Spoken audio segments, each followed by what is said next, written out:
Hello එවරිවාන් කොහොමද ඔයාලට සෑහෙන කාලෙකින් තමයි වීඩියෝ එකක් ගේන්නේ අයියෝ මොකෙද්ද කියලා ගහන්න එපා වෙනවා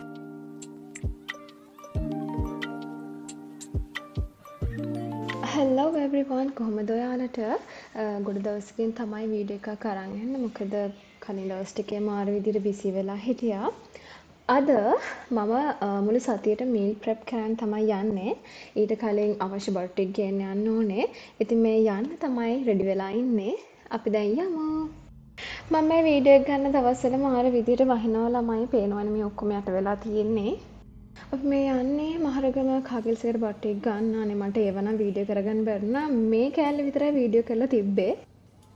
දැන් ඔක්කොම අරගෙන ගෙදර ඇවිල්ලා මෙන්න මේක නම් ගන්න අමතක කරේ නෑ මම මාර ආසම කෑමක් මේ ඉතින් ඒකත් කාලා දැන් මේ වැඩ ටික පටන් ගන්න තමයි යන්නේ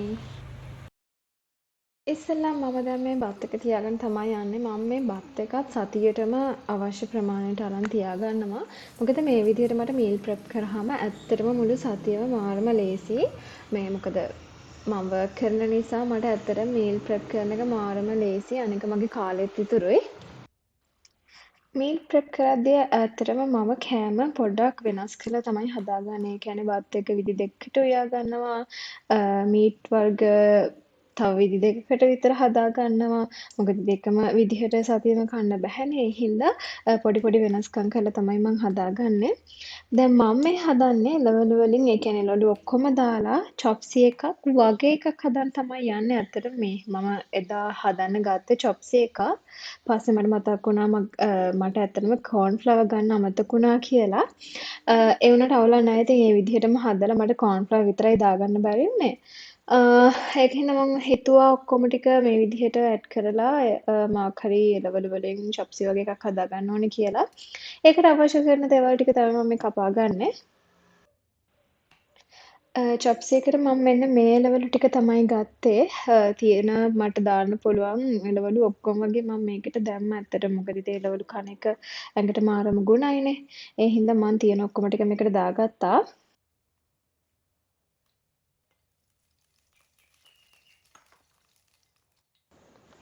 දැන් ඉතින් දෙයියනේ කියලා චොප්ස් එක හදාගන්න තමයි තියෙන්නේ. මට ඔයගලන්ට කියන්න බැරුණා දැන් මේ චොප්ස් එක හදන්න කලින්. ඒ කියන්නේ මම අර ඉස්සෙල්ලා මේ එළවලු ටික පෙන්නලා ඊට පස්සේ ඒ අතරතුර තව වීඩියෝ චූටි කෑල්ලක් ගියානේ අර මේ චිකන් ටික තම්බන එක. මට ඒ ටික පොඩ්ඩක් ඕගලන්ට විස්තර කරන්න බැරුණා මොකද ඉක්මනට වීඩියෝ එක ගිය නිසා. මම දැන් කියන්නම් මම චිකන් ටික තම්බගත්තේ කියලා. මම ඇත්තටම චිකන් ටික තම්බගත්තේ මම දැන් විදි දෙකකට චිකන් හදනවා කිව්වනේ. එතකොට මම චිකන් ලෙග්ස් වගේක් අරන් තියනවා මේ එයාර් ෆ්‍රයි එකට දාන්න. සහ අනිත් චිකන් ටිකෙන් මම ඇත්තටම මේ තෙරියාකි චිකන් එකක් තමයි හදන්න හැදුවේ. මොකද තෙරියාකි චිකන් එකට මම මාරම ආසයි. චිකන් එක හදන්න චිකන් ටික ඩීප් ෆ්‍රයි කරන්න ඕන නිසා ඉතින් ඒක හෙල්ත් එකට හොඳ නැහැනේ. ඒ හින්දා මම හිතුවා ඒක චිකන් ටික තම්බලා ගන්න. තම්බලා තෙල් චුට්ටක් පෑන් එකට දාලා එහෙම ෆ්‍රයි කරලා ගන්න ඕනේ කියලා. ඒ නිසා තමයි චිකන් ටික තම්බගත්තේ. සහ මට චිකන් ස්ටොක් ඕන වෙලා තිබ්බා චොප්ස් එකටයි තෙරියාකි චිකන් එකටයි දාගන්න. ඒ හින්දා තමයි චිකන් ටික ඔන්න තම්බලා ගත්තේ. ඔන්න දැන් ඇත්තටම චොප්ස් එකත් හදලා ඉවරයි. දැන් මේ හදන්නේ තෙරියාකි චිකන් එකට අවශ්‍ය සෝස් එක හදාගන්න.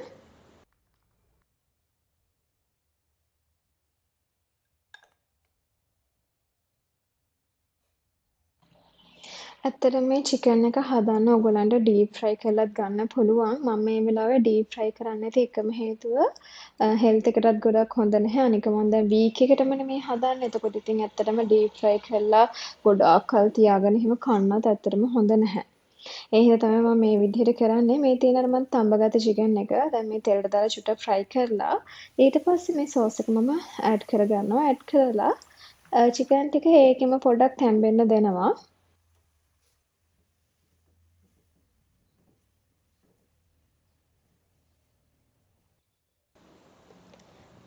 ටෙරියාකි චිකන් එක හදලා ඉවරනාට පස්සේ මම මේ දැන් හදන්නේ අර චිකන් ලෙග්ස් ටික එයාර් ෆ්‍රයි එකේ දාගන්න. මම දැන් ඒකත් තම්බලානේ ගත්තේ. එතකොට මම තම්බලා ඉවර වෙලා මැරිනේට් කරගෙන තියෙන්නේ ලුණු මිරිස් එහෙම දාලා.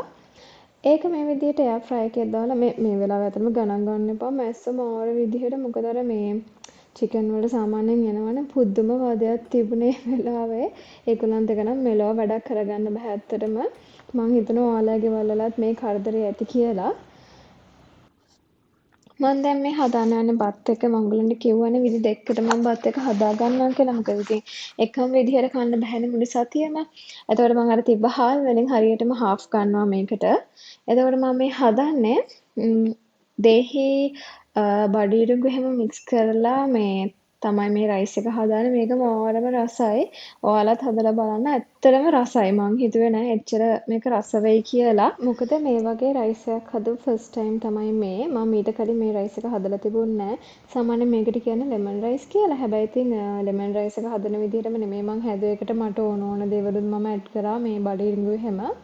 ඇත්තටම මේ බඩිරිඟු ඇඩ් කරාම මාරම රසයි. ඒ කියන්නේ අනික ඉතින් මං ආස කෑමක් නිසා මං ඒවත් ඇඩ් කරලා හැදුවේ. අනික ඉතින් මේ කිසි දෙයක් ඇඟට අකුණක් නෑනේ. ඉතින් ඒ හින්දා මේ විදිහට හැදුවා. දැන් අපි රයිස් එකත් හදලා ඉවරයි. දැන් බලමු ඔයා ෆ්‍රයි එකට දැම්ම චිකන් එක මොන වගේද කියලා. මෙන්න මේ විදිහට තමයි හැදලා තියෙන්නේ. දැන් ඒ වැඩ ටිකත් හරි. මම දැන් මේ හදන්නේ ඔක්කොම මීල් ප්‍රෙප් කරන්න තියෙන ඔක්කොම මේ බොක්ස් ටික අරගෙන මම මේවා හොඳට හොදලා වේලලා මේවා ඔක්කොම අරන් තියෙන්නේ. මම ඉතින් චුට්ටක් ටිෂු එකකින් පොඩ්ඩක් පිහදා ගන්නවා. දැන් මේ විදිහට මම කෑම ටික බෙදා ගන්න තමයි හදන්නේ. ඉස්සෙල්ලා මේ වගේ සුදු බත් ටික අරගෙන ඒක දාන්න ඕන බොක්ස් වලට ඉස්සෙල්ලා දාගෙන ඉන්නවා.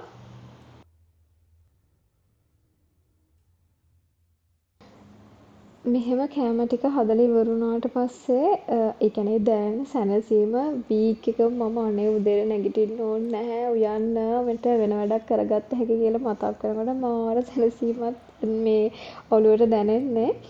මේ ඇත්තටම මේ මන් දන්නා ඒක මාරම රිලැක්ස් එකක් ඔළුවට. මොකද ඉතින් මම දැන් වැඩ කරලා ඉද්දිත් මං ගොඩාක් රෑ වෙනවා. රෑ 8:00 විතර වෙනවා ගෙදර එද්දි. ඉතින් ඒ වෙලාවට ඇවිල්ලා මට මාර මහන්සි පහෝදා උදේ පාන්දර නැගිටිනවා කියන්නේ ඇත්තටම ඒක වෙනමම ස්ට්‍රෙස් එකක්. ඒ හින්දා ඉතින් මේ විදිහට කරලා තිබ්බම මාරම ලේසි.